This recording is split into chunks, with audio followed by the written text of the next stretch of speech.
வணக்கம். என் பேர் டாக்டர் சுசித்ரா.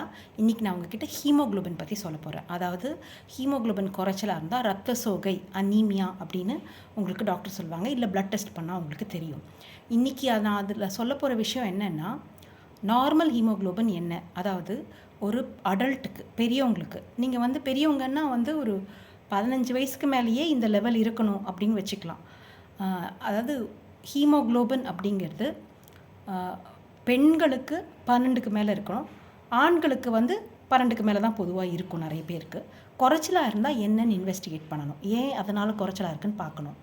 இதில் இம்பார்ட்டண்ட்டாக இன்றைக்கி நான் சொல்ல வர விஷயம், முக்கியமான விஷயம் என்னென்னா, நிறைய பெண்களுக்கு 10 தான் இருக்குது நிறைய பேருக்கு. ஆனால் நம்ம ஊரில் 10 ஓகே, ஏன்னா நிறைய பேருக்கு 10 இருக்குது, 8 7லாம் சுற்றிட்டு இருக்காங்க.